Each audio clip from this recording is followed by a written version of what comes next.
ఆంధ్రప్రదేశ్ రాష్ట్ర రాజకీయాల్లో అనకాపల్లి ఇప్పుడు ప్రధాన ప్రాముఖ్యత పోషిస్తుంది. దానికి కారణం సీఎం రమేష్ అక్కడ నుండి పోటీ చేయడం. ఒకవైపున చంద్రబాబు గారికి సన్నిహితుడు, అలాగే అమిత్ షా గారికి సన్నిహితుడిగా పేరున్నటువంటి సీఎం రమేష్ అనకాపల్లి స్థానాన్ని ఎంచుకున్నారు.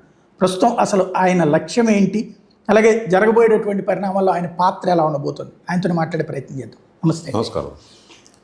నేను అడిగేటటువంటి ప్రశ్నలు వాస్తవంగా మీరు మీ మీద ఉన్నటువంటి అపోహలు లేదంటే సందేహాలకి ఒక సమాధానం కావాలి. తప్పకుండా మీ పార్టీ వాళ్ళకి సమాధానం కావాలా, మీ పార్టీ అభిమానులతో పాటుగా బయట ప్రపంచానికి కూడా తెలియాలి, పబ్లిక్ కూడా ఇది ఇంపార్టెంట్. అది ఫస్ట్ ఏంటంటే, మీకు నియోజకవర్గానికి వెళ్ళే ముందు అసలు తెలుగుదేశం పార్టీ నుండి మీరు భారతీయ జనతా పార్టీలోకి చంద్రబాబు గారు పంపిస్తే వెళ్ళారా, మీకు మీరుగా వెళ్ళారా? నిజంగా తప్పు. ఎందుకంటే నేను ఆంధ్రప్రదేశ్ రాజకీయాలు దాదాపు అప్పటికే ఒక 20-25 సంవత్సరాల నుంచి చూస్తున్నా. నేను చంద్రబాబు నాయుడుతో ఏదో విభేదించో లేకుంటే ఇంకొకటో ఆయన పంపిస్తూ వెళ్ళాల. ఆ రోజు మళ్ళీ రెండోసారి ప్రధానమంత్రి నరేంద్ర మోడీ గారు అయిన తర్వాత రాష్ట్ర రాజకీయాల నుంచి దేశ రాజకీయాలకు నాకు ఎక్స్పోజర్. అప్పటికి 6 సంవత్సరాలు 7 సంవత్సరాలు ఢిల్లీలో ఉన్నా. అన్ని రాష్ట్రాలు డిఫరెంట్ పార్టీస్ అయినా కానీ డిఫరెంట్ నాయకులు కానీ పరిచయాలు ఏర్పడము, అది చేయడము. ఢిల్లీలో మనం ఒక నేషనల్ పార్టీలో ఉంటే బాగుంటుంది, మనకి ఎక్స్పోజర్ ఇంకా బాగా చేయొచ్చు. లేదు ఆంధ్రప్రదేశ్కు మనం సేవ చేయాలంటే కూడా ఒక నేషనల్ పార్టీలో ఉంటే బాగుంటుందని లాంగ్ టర్మ్లో ఆలోచన చేసుకొని నేను భారతీయ జనతా పార్టీలో చేరడం జరిగింది. నాతో పాటు అప్పుడు అరుణ్ జైట్లీ అప్పుడు ఉన్నాడు. అరుణ్ జైట్లీ కూడా కోఆర్డినేట్ చేసి మీకు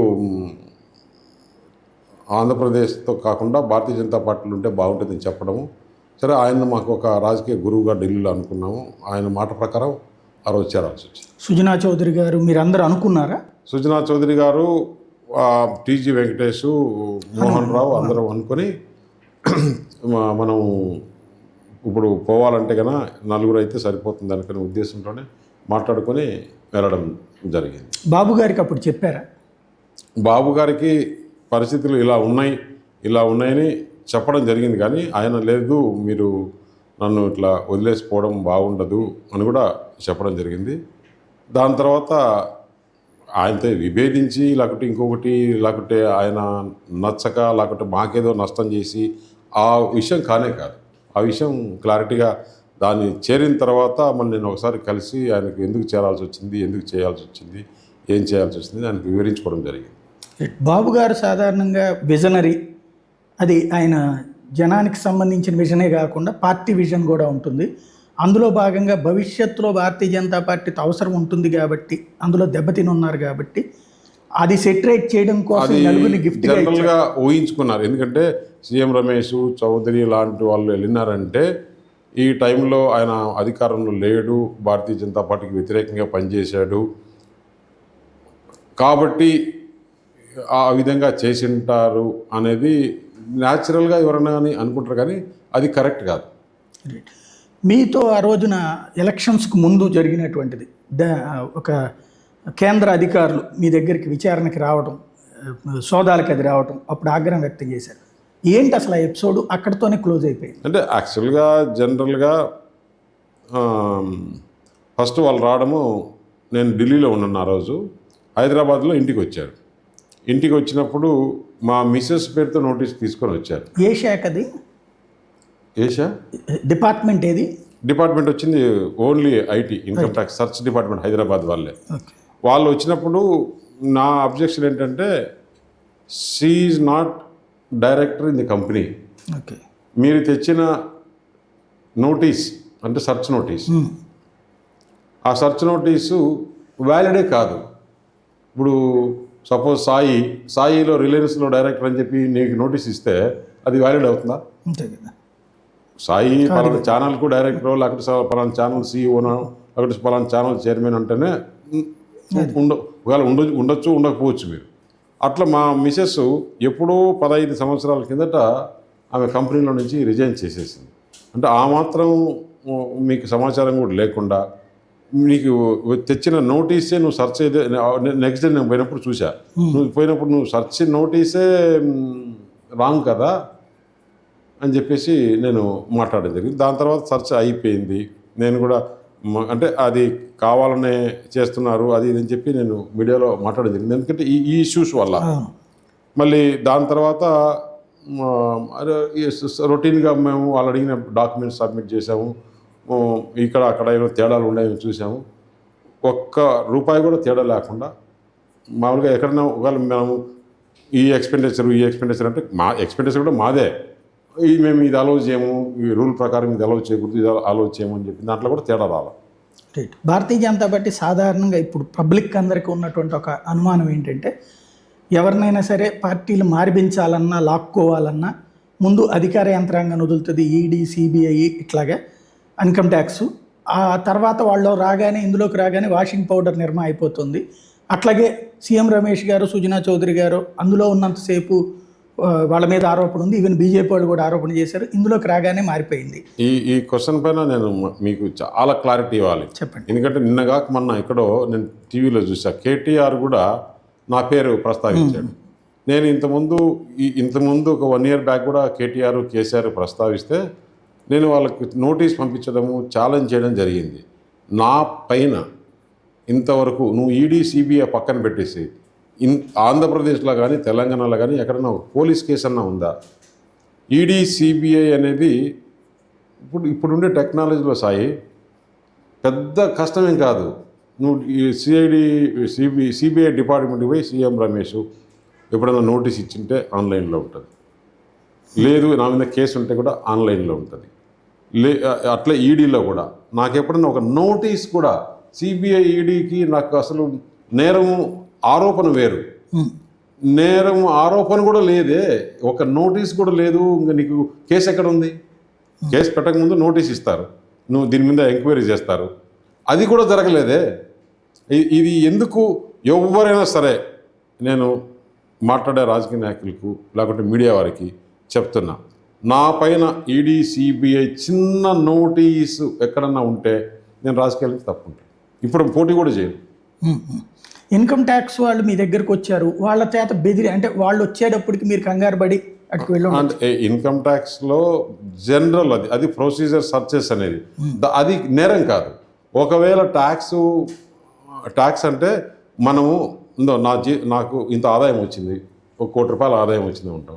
ఇన్కమ్ ట్యాక్స్ వాళ్ళు కాదు నీకు 1,20,00,000 వచ్చింది, 30,00,000 ఆ ట్యాక్స్ డిఫరెన్సే వస్తుంది. దాంట్లో ఎక్కడ నేరం కాదు. ఇన్కమ్ ట్యాక్స్ డిపార్ట్మెంట్లో శిక్ష లేదు, ట్యాక్స్ పెనాల్టీనా ఫైనా, ఇంతేగాని దాంట్లో శిక్ష లేదు. అది కూడా ఎక్కడ ఇంతవరకు జరిగింది లేవు. ఇప్పుడు బిజినెస్ చేసేటప్పుడు అధికారులు వచ్చి చెక్ చేసుకున్న దానికి ఎప్పుడూ అధికారం ఉంటుంది. అందువల్ల వాళ్ళు నేరస్తులు కాదు, లేకపోతే ఇంకొకటి కాదు.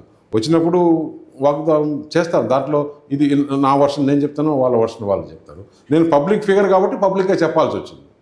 రైట్. అంతేగాని దానికి బెదిరి ఆ తర్వాత వెళ్ళడం కాదు. అసలు నా లైఫ్లో నేను రాజశేఖర రెడ్డిని ఇప్పుడు కాదు, నేనేమన్నా పొలిటికల్ కుటుంబంలో నుంచి వచ్చానా? అసలు నాకు కడప జిల్లాలో ఆ విధంగా ఎత్తుకుంటే నా ధైర్యమే. నేను రాజశేఖర రెడ్డిని ఏది ఇచ్చినానంటే అక్కడ చూస్తే కులం పరంగా చూస్తే మొత్తం జిల్లా అంతా కలిపితే 500 మంది లేరండి. మరి నేను భయపడేవనైతే ఆ రోజే రాజశేఖర రెడ్డి దగ్గరికి పోవాలి, లేకపోతే చేయాలి. వాళ్ళని ఎదుర్కొని జిల్లాలో జగన్మోహన్ రెడ్డిని కానీ రాజశేఖర రెడ్డి కానీ ఎదుర్కొని ఉన్నాను కదా. అది కాకుండా వాళ్ళ కుటుంబంలో రాజశేఖర రెడ్డి కుటుంబంలో మొట్టమొదటిగా వాళ్ళని ఓడించింది నేను. ఇంతవరకు సర్పంచ్ కానీ ఎంపీటీసీ కానీ జెడ్పీటీసీ కానీ జిల్లా పరిషత్ కానీ ఎమ్మెల్యే కానీ ఎంపీ కానీ వాళ్ళకు ఓటమి అనేది ఎరగల. అటువంటిది ఫస్ట్ ఓటమి టేస్ట్ చేయించాను వాళ్ళకి. ఏది మొన్న వివేకానంద రెడ్డి ఓటమి, అదే బీటెక్ రవీంద్ర. రైట్.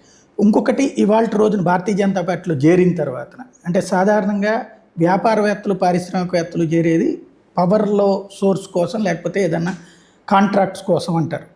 అట్లాంటిది మీకేమైనా వచ్చింది? నేను 10 సంవత్సరాలు తెలుగుదేశంలో 2004 to 2014 వరకు 10 సంవత్సరాల అపోజిషన్లో నేను పార్టీ పని ఎట్లా చేశాను? అప్పుడు నన్ను చాలాసార్లు రాజశేఖర రెడ్డి కానీ వాళ్ళు కానీ వీళ్ళు కానీ నువ్వు పార్టీలో చేరని చెప్పేసి పిలవడము, రామచంద్రరావు పిలవడము ఇవన్నీ జరిగాయి కదా. మరి ఆ పవర్కి అయితే నేను అప్పుడే పవర్ పాలిటిక్స్కి వెళ్ళామని కదా, అట్లేం లేదు.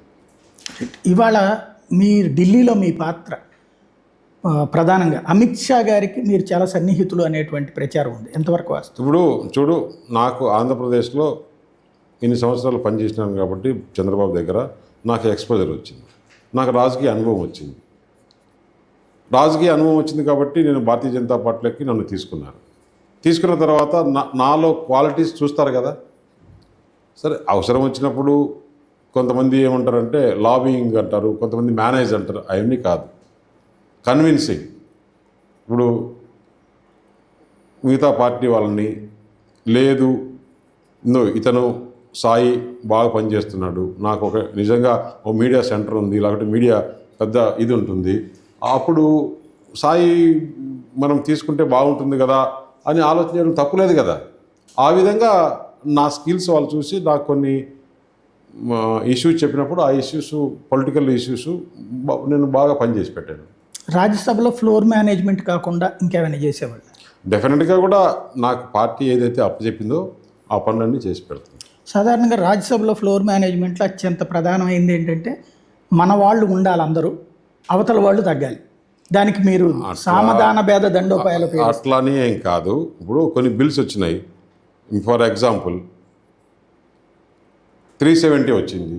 ఆర్టికల్ 370 వచ్చినప్పుడు కేజ్రీవాల్ జనరల్గా భారతీయ జనతా పార్టీకి ఏం చేసినా కూడా వ్యతిరేకం.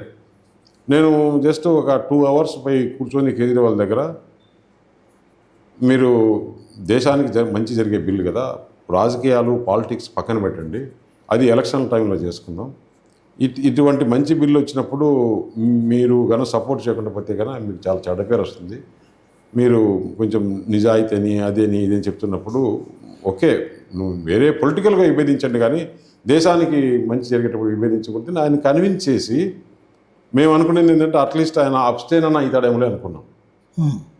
ఆయన ఎట్లా కన్విన్స్ చేశామంటే ఆయన వచ్చి ఫారుగా ఓటేశాడు. రాజ్యసభలో వాళ్ళకు 3 ఓట్లు ఉన్నాయి. అప్పుడు 3 ఓట్లు అటు పోయేటి ఇటు వచ్చినాయంటే it is a big number. అట్లా చాలా పార్టీలని, చాలామంది మెంబర్స్ని కన్విన్స్ చేయడం జరిగింది. అట్లాంటి వ్యవహారాల్లో ఇంకేమి మీరు జాతీయ స్థాయిలో పనిచేసి పెట్టారు? కొన్ని రాజకీయంగా బయట పెట్టేటుంటాయి, కొన్ని రాజకీయంగా బయట పెట్టదగ్గే చెప్పండి. చాలా వరకు ఇప్పుడు కాంగ్రెస్లో చీఫ్ విప్ ఉన్నాడు, ఆయన 5 సార్లు రాజ్యసభ మెంబర్, కాంగ్రెస్ నుంచి ఒక్కసారి లోక్సభ మెంబరు, స్టేట్లో ఎమ్మెల్యే, 2 సార్లు కాంగ్రెస్కు అస్సాం పిసిసి ప్రెసిడెంట్ భువనేశ్వర్ కలిత. ఆయన కాంగ్రెస్ పార్టీలో చీఫ్ విప్. ఆ రోజు ఆయన ఈ బిల్లు ఇట్లా మంచి జరుగుతుంది, నువ్వు ఇంత సీనియరు, అస్సాం నుంచి వచ్చినావు, నార్త్ ఈస్టు మీకు తెలుసు కదా 370 అంటే, నేను ఆయన కన్విన్స్ చేస్తే సరే నేను మా పార్టీ కొంచెం ఆర్టికల్ 370 కూడా వ్యతిరేకించడం ఎందుకు, నేను మా పార్టీకి రాజీనామా చేస్తున్నాను. సరే, అప్పుడు నేను మరి ఆయనకు రాజీనామా చేసినాక భవిష్యత్తు కూడా ఉండాలి కదా, అంత సీనియర్ పాలిటీషియను. సరే, నువ్వు రాజీనామా చేయి, నా మీద నమ్మకం అంటే మళ్ళీ పార్టీ నీకు మంచి గుర్తింపు ఉంటుంది చేసినప్పుడు మళ్ళీ పార్టీ కూడా అతనికి రాజ్యసభ ఇచ్చింది.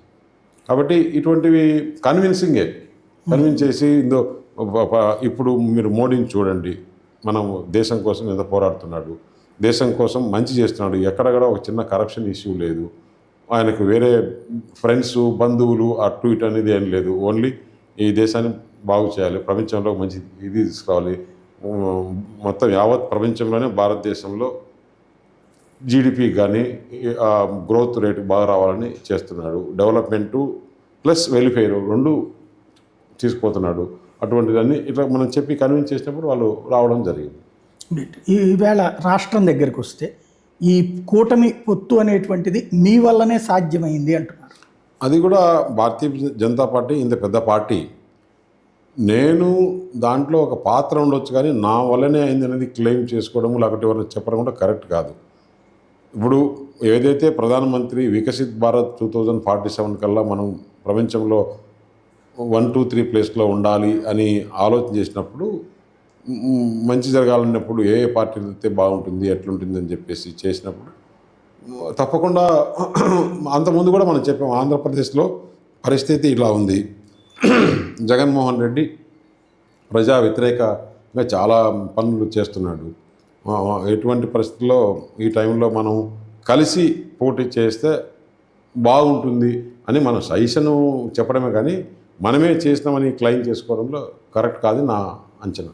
చంద్రబాబు గారిని జైలుకి వెళ్ళినప్పుడు లోకేష్ని అమిత్ షాతో కలపడం కానీ, లేకపోతే బాబు గారిని మొన్న అమిత్ షా దగ్గర కలవడానికి కానీ మీ పాత్ర ఉంది? అంటే ఇవి యాక్చువల్గా బాబు గారి ఇన్సిడెంట్ జరిగినప్పుడు మార్నింగ్ ఫస్ట్ నేను ఆ రోజు అమిత్ షా గారికి కానీ నడ్డా గారికి కానీ చెప్పడం జరిగింది.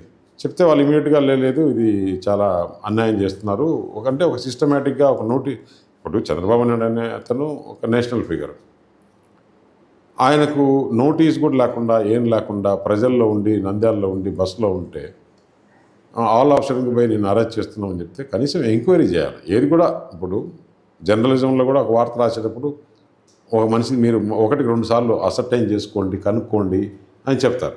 ఇక్కడ లాలో నువ్వు అంత మనిషిని అరెస్ట్ చేయాలనుకున్నప్పుడు కనీసం నోటీస్ ఇచ్చి ఎంక్వైరీ చేసి ఇవన్నీ చేయలేదు, ప్రొసీజర్ ప్రకారం చేయలేదు, ఇది కరెక్ట్ కాదు, చంద్రబాబు నాయుడు ఎక్కడికి పారిపోతాడు, ఎందుకు ఇది పొలిటికల్ వెండేటా చేస్తున్నారు, మీరు స్టేట్మెంట్ ఏంటంటే మేము స్టేట్మెంట్ ఇవ్వడం జరిగింది. దాని తర్వాత నేను ఆంధ్రప్రదేశ్ నుంచి రాజ్యసభ మెంబర్. ఆంధ్రప్రదేశ్లో ఒక పార్టీ ఇంకో పార్టీ పైన అన్యాయంగా చేస్తున్నప్పుడు నా రెస్పాన్సిబిలిటీ కూడా ఇట్లా అన్యాయంగా చేస్తున్నారు, వాళ్ళు మిమ్మల్ని కలిసి ఎక్స్ప్లెయిన్ చేసుకోవాలనుకుంటారు, కలవండి అని చెప్పడం నేను చేసింది, దాంట్లో దాపరికం ఏం లేదు. రైట్, అంటే మీరే చెప్పిన తర్వాతనే లోకేష్ అట్లనే ఉండదు. ఆల్రెడీ వాళ్ళు లోకేష్తో ఫోన్లో కూడా మాట్లాడారు, చేశారు. కానీ ఇప్పుడు మనం ప్రయత్నం చేసినప్పుడు మనం కూడా చెప్పాము, అంతేగాని నా వల్లనే జరిగింది అనేది ఎందుకు.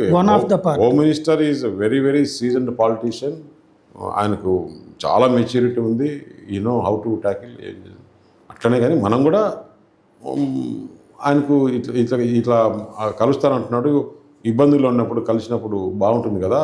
యాజ్ ఏ హోమ్ మినిస్టర్గా వాళ్ళ ఫాదర్ను అన్యాయంగా అరెస్ట్ చేస్తున్నారని చెప్పినప్పుడు మీ దగ్గరికి వచ్చి రిప్రజెంట్ చేసుకుంటారు కాబట్టి అది మీరు ఇవ్వడం తప్పలేదని చెప్పి. తెలుగుదేశం పార్టీతో పొత్తు విషయంలో భారతీయ జనతా పార్టీ తెలుగుదేశాన్ని పిలిచిందా, తెలుగుదేశం భారతీయ జనతా పార్టీని అప్రోచ్ అయిందా?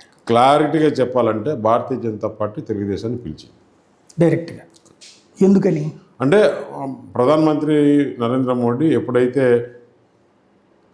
ఎన్డీఏని స్ట్రాంగ్ చేయాలి అన్నప్పుడు అదే రోజు వాళ్ళు డిసైడ్ చేసుకొని మనం పొత్తులకు వెళ్ళాలి, కొంతమందిని కలుపుకోవాలి, వికసిత్ భారత్ కోసం అందరినీ కలుపుకొని లైక్ మైండెడ్ పార్టీస్ అనేది చేసుకోవాలి అన్నప్పుడు అదే రోజు కర్ణాటక నుంచి జేడీఎస్ కుమారస్వామిని, చంద్రబాబు నాయుడు గారిని ఇద్దరిని పిలవడం జరిగింది, మాట్లాడుకోవడం జరిగింది. అంటే అంతకుముందు చాలాసార్లు బాబు గారు ప్రయత్నించారు కదా కలవడానికి కూడా, అప్పుడు దొరకనటువంటిది నిర్ణయం తీసుకున్నాక జరిగిందా? అంతకుముందు కూడా అట్లని కలవలేదు అనేది కాదు, సర్కమ్టెన్సెస్ లేకుంటే ఆ టైం రావాలి, ఏదైనా పర్పస్ ఉండాలి, ఇవన్నీ జరిగి ఉండాలి కదా. అట్లనే కాదు, మామూలుగా అయితే నీకు ప్రెసిడెంట్ ఎలక్షన్లో, వైస్ ప్రెసిడెంట్ ఎలక్షన్లో నేనే బాబు గారికి అమిత్ షా కల్పించి మాట్లాడదాము, మనకు సపోర్ట్ చేయమని చెప్పడదామని నేనే కల్పించాను. ఓకే, వాళ్ళే అడిగితే చేశారు. వాళ్ళు అడగకుండా చేసేదానికి భారతీయ జనతా పార్టీలో అట్లా ఉండదు. అంటే బాబు గారు ఇప్పుడు మళ్ళీ కూడా ఆ రోజు మీకు ఒక ఇష్యూ, ప్రెసిడెంట్ ఎలక్షన్లప్పుడు యాజ్ అ క్యాండిడేట్గా గవర్నర్ ముర్ము గారు ఎలక్షన్ క్యాంపెయిన్కి ఇక్కడికి వచ్చారు. వచ్చినప్పుడు జగన్మోహన్ రెడ్డి కలవాలి. దాని తర్వాత అమిత్ షా గారు ఉన్నారంటే జగన్మోహన్ రెడ్డిని కలిసిన తర్వాత బాబు గారి దగ్గర కూడా తీసుకెళ్ళారు. వాళ్ళు బాబు గారి దగ్గరికి ఎట్లా వెళ్తారు, మేము ఒప్పుకోము, మేము కలిసేదానికి లేదు అని చెప్పారు. అమిత్ షా ఒకటే చెప్పాడు, మీరు మమ్మల్ని డిక్టేట్ చేసేదానికి కాదు, మీరు ఎలక్షన్లో సపోర్ట్ చేస్తే చేయండి, లేకుంటే మీ ఇష్టం అది, అంతేగాని మీరు ఒక ప్రెసిడెంట్ క్యాండిడేట్కి వాళ్ళు కలవకూడదు వీళ్ళు కలవకూడదని మీరు వైఎస్ఆర్ కాంగ్రెస్ పార్టీ వాళ్ళు అడిగారు కలవడానికి వెళ్ళేదనేసి చెప్తే కొంచెం మేము ఈరోజు వద్దు, ఈరోజు మేము కలవము అది అని చెప్తే ఆయన వెరీ క్లారిటీగా చెప్పాడు. ఎందుకంటే షకావత్ కిషన్ రెడ్డి ఇన్ఛార్జ్ నాకు చెప్పి రమేష్ కోఆర్డినేట్ చేస్తాడు, మీరు పోయి బాబు గారిని కూడా కలవండి, వాళ్ళు రారంట, వాళ్ళు ఇది చెప్పారంటే చేస్తే చేయమనండి లేకుంటే లేదని చెప్పి వెరీ క్లారిటీగా చెప్పాడు. రైట్. ఎలక్షన్స్ ముందు చూసుకున్నప్పుడు 2018 ఎలక్షన్స్కి ముందు ఒక కీలకమైన పరిణామం పార్టీ విభేదించడం, తెలుగుదేశం పార్టీ ఆ రోజున భారతీయ జనతా పార్టీ ఎందుకోసం అట్లాంటి నిర్ణయం ఆ రోజున తీసుకుందని మీరు అనుకుంటున్నారు? అప్పుడు టీడీపీలోనే ఉన్నారు. ఒకసారి 2018లో విడిపోయారు కదా తెలుగుదేశం పార్టీ. 2018లో మేము కూడా చాలా దూరం చంద్రబాబు నాయుడు గారికి చెప్పాము, ఒకవేళ ఎన్డీఏలో నుంచి మినిస్ట్రీల నుంచి బయటకు వస్తే ఓకే, కానీ ఎన్డీఏలో ఉండండి మనకు ఫ్యూచర్గా బాగుంటుందని చెప్పాం. ఆ టైంలో ఈ స్పెషల్ స్టేటస్ లేకపోతే ఇంకొక ఇష్యూ ఎందుకో కానీ ఆ రోజు నిర్ణయం మాకు అంత కరెక్ట్ కూడా అనిపించాల. అదే అంటే ఆయన తీసుకున్న నిర్ణయమా లేకపోతే పార్టీ సమిష్టిగా తీసుకున్న నిర్ణయం ఎన్డీఏ నుంచి బయటికి? అంటే ఇప్పుడు పార్టీ జనరల్గా కూడా పాలిట్ బ్యూరోలో మాట్లాడతారు, డిస్కస్ చేస్తారు, కానీ ఫైనల్గా లీడర్స్ ఏనే ఎక్కువ ఉంటుంది కదా.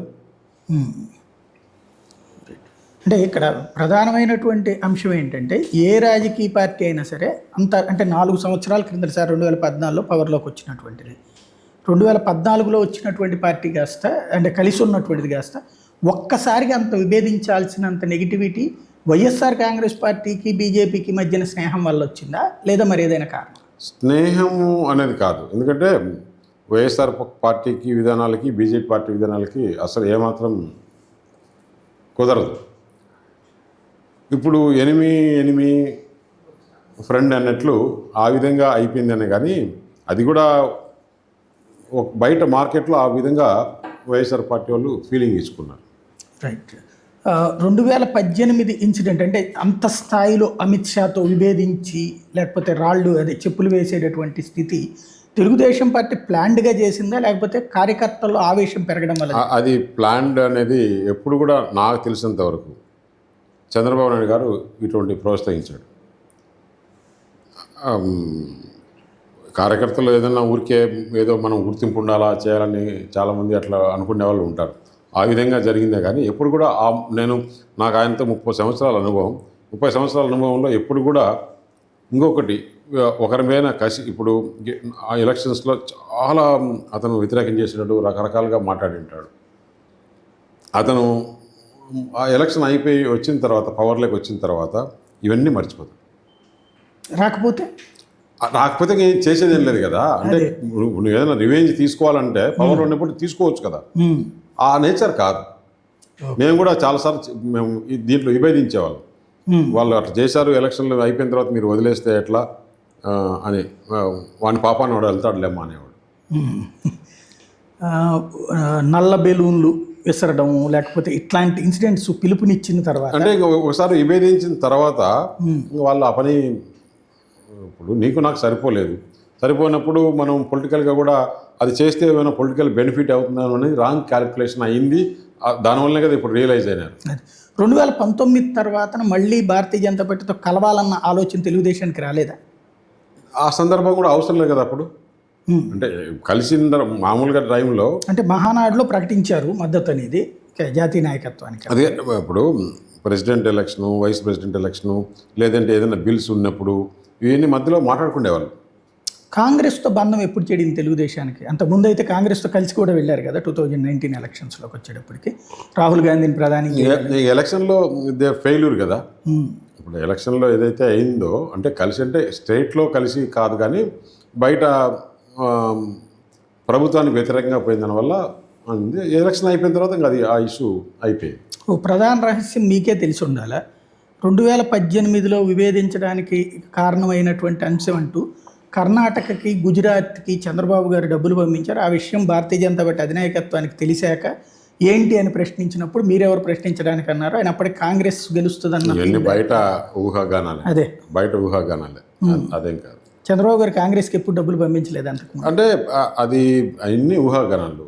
వాళ్ళకే ఎలక్షన్లో 2019లో ఎలక్షన్ చేసుకోలేకపోతే ఇంకా నీకు బయట ఇచ్చుకోవడం అనేది నేను 18 తర్వాత 4 రాష్ట్రాల ఎన్నికలప్పుడు కానీ గుజరాత్ ఎలక్షన్స్ అప్పుడు కానీ డబ్బులు పంపించారంటారు.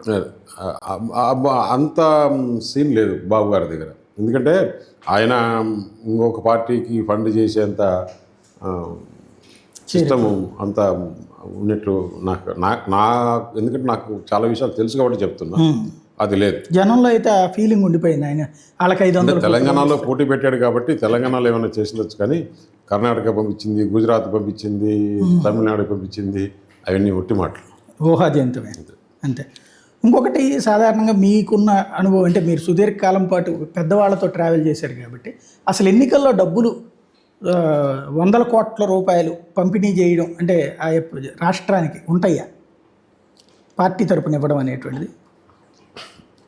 పార్టీ ఏదైనా నామినల్గా ఏమైనా చేస్తుందేమో కానీ 100 కోట్లు ఎవరైనా వాటికి వాళ్ళు చేసుకోవాల్సిందే. అట్లా 100 కోట్లు ఖర్చు పెట్టేది మామూలుగా మనకు. మీరు నార్త్లో చూడండి, సౌత్లో కూడా కేరళలో పెద్ద ఎలక్షన్ ఖర్చులు అంటూ లేదు, అక్కడ అట్లా అలవాటు అయిపోయింది. ఇక్కడ నాయకులు ఆ మాదిరి అలవాటు చేసుకుంటూ ప్రజలు కూడా దాన్ని స్వాగతించారు. మనం ఎంత చెప్పినా కానీ మీడియాలో మన తెలంగాణ ఇప్పుడు తయారైంది అట్లే, కర్ణాటకలో కొంత పార్ట్ ఉండింది, ఇప్పుడు కర్ణాటక కూడా మొత్తం అయింది, మన ఆంధ్రప్రదేశ్, ఈ 3 స్టేట్లే ఎంటైర్ కంట్రీలో ఈ సిస్టమ్ ఉండేది. నీకు మధ్యప్రదేశ్లో లేదు, ఛత్తీస్గఢ్లో లేదు, మహారాష్ట్రలో కొంత పార్ట్ ఉంది కానీ కొంత పార్ట్ లేదు, ఎక్కువ పార్ట్ లేదు. ఇంకా నీకు కంట్రీ వైడ్ ఎత్తుకుంటే పోతే ఒక అరుణాచల్ ప్రదేశ్లో మనకన్నా ఎక్కువ ఉంది, కానీ మిగతా ప్రాంతాల్లో ఎక్కడా లేదు. అరుణాచల్ ప్రదేశ్లో ఎందుకంటే పెద్ద ఏరియా వైజ్ చాలా పెద్దది, పాపులేషన్ తక్కువ, ఒక ఎమ్మెల్యే 10,000 ఓట్లు, అంటే each vote is more than costly అన్నట్లు. ఎంటైర్ ఇండియాలో కాస్ట్లీ ఎలక్షన్ ఎక్కడ అంటే మనం అంతా ఏదో ఆంధ్ర తెలంగాణ అని సౌత్ అనుకుంటాం. ఈ 3 స్టేట్లు తమిళనాడు, కర్ణాటక, ఆంధ్ర, తెలంగాణ 4 స్టేట్లు, కేరళ లేదు. మళ్ళీ నీకు అన్నిటికన్నా ఎక్కువ కాస్ట్లీ ఎలక్షన్ అరుణాచల్ ప్రదేశ్. ఎందుకని డబ్బులు అక్కడ ఓటర్స్ ఎమ్మెల్యేకి 10,000. నీకు ప్రతి ఒక్కరు ఎమ్మెల్యే క్యాండిడేట్కి బై నేమ్ తెలుసు.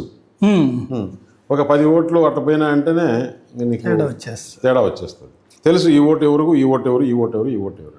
డబ్బులు పెద్ద ఎత్తునే పంచాలి, పెద్ద ఎత్తున అక్కడ అని మనం చూసింది కాదు.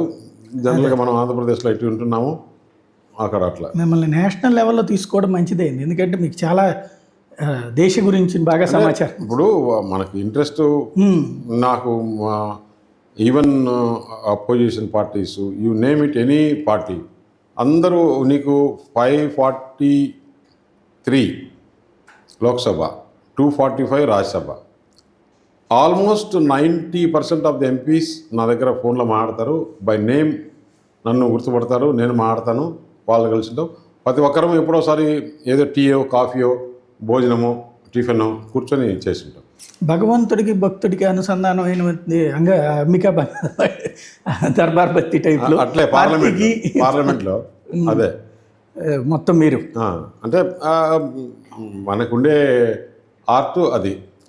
వాళ్ళతో వాళ్ళ పనులు అవి చేయించి పెడుతుంటారు. ఇప్పుడు మనం ఆంధ్ర అనుకోండి, తిరుపతి దర్శనం కావాలంటారు, ఎవరు ఏ ఎంపీ కానీ వాళ్ళ ఫ్రెండ్స్ కానీ తిరుపతి దర్శనం కావాలన్నప్పుడు సరే నేను ఆ ఎంపీనో ఈ ఎంపీనో ఆ ఆఫీసర్ను ఈ ఆఫీసర్ని పట్టుకుని తిరుపతి దర్శనం చేయించడం అంటే ఇప్పుడు వాళ్ళ సింపుల్ అవి. అది ఒకసారి చేసిన తర్వాత తిరుపతి దర్శనం ఎటువంటిదంటే ఒకసారి చేసిన తర్వాత లైఫ్లో మర్చిపోరు, మళ్ళీ నెక్స్ట్ ఇయర్ రావాలంటే మళ్ళీ మనల్ని అడుగుతారు, అంటే వాళ్ళకి తెలిసిన వ్యక్తి కాబట్టి. అలా ఇప్పుడే కాదు, నేను దాదాపు 30 సంవత్సరాల నుంచి తిరుపతిలో నాకు ఒక ఎస్టాబ్లిష్మెంట్ ఉంది, మా వాళ్ళు ఉంటారు, దర్శనం చేయిస్తూనే ఉంటారు.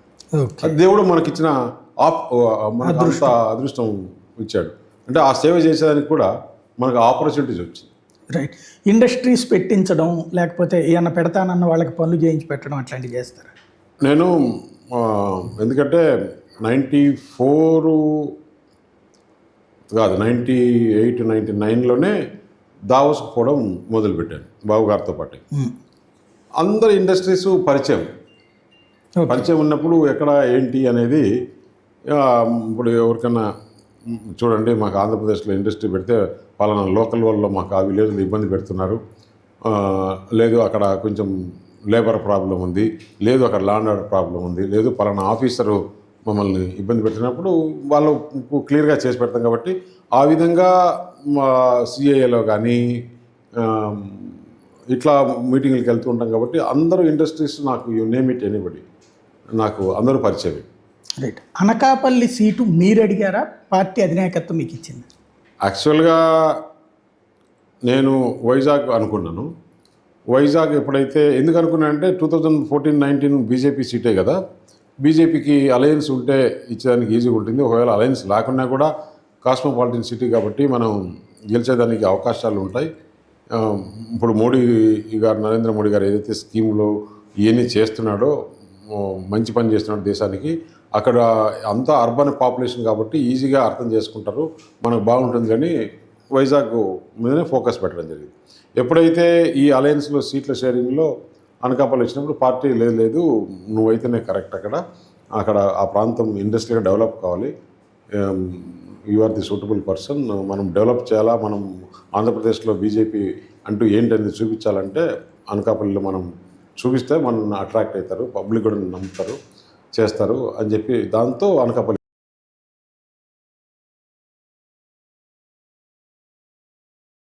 పబ్లిక్లో ఉన్నటువంటి ఒక అనుమానం ఏంటంటే, చంద్రబాబు గారి ఇంట్లో పురంధేశ్వరి గారు, చంద్రబాబు గారు వీళ్ళందరూ కూర్చుని వాళ్ళు ఒక డిసైడ్ చేసేసుకున్నారు, విశాఖపట్నానికి వచ్చేటప్పటికి బాలకృష్ణ గారు అల్లుడికి అని. అందుకోసమనే బాబు గారికి సన్నిహితుడైన సీఎం రమేష్కి ఇవ్వలేదు, అసలు ఆ సీటుని ఆశించలేదు పురంధేశ్వరి గారు అని. ఎంతవరకు వాస్తవం? అట్లా యాక్చువల్గా నేను వైజాగ్ అడిగినప్పుడు ఆ సీటు భారతీయ జనతా పార్టీది కదా, నేను మామూలుగా మాటల్లో కూడా ఎప్పుడైనా అడిగినప్పుడు నేను రాజమండ్రి వెళ్తానని ఎప్పుడో ఒక 3-4 months బ్యాక్ చెప్పడం జరిగింది. సరే పార్టీ ఫైనల్గా ఒకవేళ పురంధేశ్వరి గారా నాకు ఎవరికొరికైతే ఇస్తుంది కదా అని చెప్పి అడగడం జరిగింది. కానీ ఫైనల్గా వచ్చినప్పుడు ఈ సీట్ల దీంట్లో అరకు, అనకాపల్లి, మన నర్సపూరు ఈ విధంగా వచ్చినప్పుడు నాకు పార్టీ అనకాపల్లి వెళ్ళాలని చెప్పి చెప్పింది. డిసైడ్ వాళ్ళే చేశారు. వాళ్ళే. రైట్. ఇవాళ పురంధేశ్వరి గారికి సంబంధించి ఒక ప్రధాన పాత్ర ఇప్పుడు ఈ సీట్ల కేటాయింపులో పురంధేశ్వరి గారు డిసైడ్ చేశారా, పార్టీ అధినాయకత్వం డిసైడ్ చేసిందా, సీఎం రమేష్ గారు? భారతీయ జనతా పార్టీలో అలా ఉండదు. ఇప్పుడు నా రిక్వెస్ట్ ఏదైనా ఉంటే మనం చేసుకోవచ్చు, పురంధేశ్వరి రిక్వెస్ట్ ఉంటే పురంధేశ్వరి చేసుకోవచ్చు. కానీ పురంధేశ్వరి పార్టీ అధ్యక్షురాలు కాబట్టి ఆమె 1-2 సార్లు ఎక్కువ కలవచ్చు, మాట్లాడవచ్చు, చేయొచ్చు, అంతేగాని అల్టిమేట్గా పార్లమెంటరీ బోర్డే బీజేపీలో. అంటే ఇక్కడ సమస్య ఎక్కడ వచ్చిందంటే, 5 మీరు కానీ లేకపోతే అటు కిరణ్ కుమార్ రెడ్డి గారు కానీ పురంధేశ్వరి కానీ ఇట్లాగా బయట నుంచి వచ్చి పార్టీలోకి వచ్చినటువంటి వాళ్ళే పార్టీకి సంబంధించిన ఒకే ఒక్క వ్యక్తికి మాత్రమే ఇవ్వడం మూలంగా ఇది అసలు ఎవరు మేనేజ్ చేశారు అన్నటువంటిది అర్థం కావాలి. అంటే ఇది ఊరికే మీడియా సృష్టించిందే కానీ బయట నుంచి అని, అసలు బయట నుంచి అనే దానికి మీనింగ్ లెస్. అంటే భారతీయ జనతా పార్టీకి ఒక ఫాదర్ మదర్ ఉంటే వాళ్ళకి పుట్టి అట్లనే బై ఒరిజినల్ బీజేపీ ఒరిజినల్, అది కాదు, తప్పు. పార్టీలో కూడా దీని మీద చాలా డిస్కషన్ జరిగింది. ఎలక్షన్స్లో ఎట్లుంటుంది, ఎవరికి పబ్లిక్లో ఈక్వేషన్స్ అన్నీ చూస్తారు, ఎవరు ఎలక్షన్ చేసుకోగలరు. ఇప్పుడు చాలామంది చాలా సీనియర్లు ఉన్నారు భారతీయ జనతా పార్టీలో ఇప్పటికి కూడా, వాళ్ళు ఎలక్షన్లకి రారు కదా. ఎవరు పార్టీ ఎక్కడ ఎవరిని ఎటు ఉపయోగించుకోవాలి, ఎవరిని ఎటు చేసుకోవాలని, అటువంటిది 2 సీట్ల నుంచి ఈరోజు 400 సీట్లు ఎక్స్పెక్ట్ చేస్తున్నారంటే 400 మంది ఇప్పుడు ఈ పార్లమెంట్ ఎలక్షన్స్లో అవుట్ ఆఫ్ 450 బీజేపీ కంటెస్ట్ చేస్తుంది. 450లో 50 members are came from other parties. 50 members, you name it, I will tell. అందుకని BJP by born BJP by ఇది రాజకీయాలు అట్లా ఉండదు. అంటే పార్టీని నమ్ముకున్న వాళ్ళని వదిలేసి కేవలం మిగతా వచ్చేవాళ్ళు పార్టీని నమ్ముకొని వచ్చేటప్పుడు అదే నమ్ముకుని వచ్చారు, కానీ వాళ్ళకే మొత్తం ఇచ్చేసేసి ఉన్న వాళ్ళకి వదిలేయడం అనేది అంటే అది ఎప్పుడు కూడా ఏ పార్టీలో కూడా అట్లా ఉంటుందా?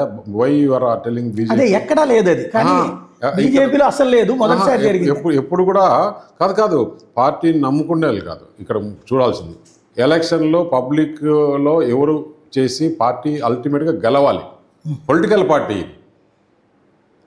పార్టీ అంతేగాని ఇప్పుడు ఎక్కడన్నా ఒక కంపెనీలో సీఈఓని తీసుకున్నారంటే ఆ కంపెనీలో ఇతను బిజినెస్ ఎట్లా చేయగలుగుతాడు, ఎంప్లాయీస్ని ఎట్లా చూసుకోగలుగుతాడు, అన్ని క్వాలిఫికేషన్స్ చూసే కదా తీసుకుంటారు.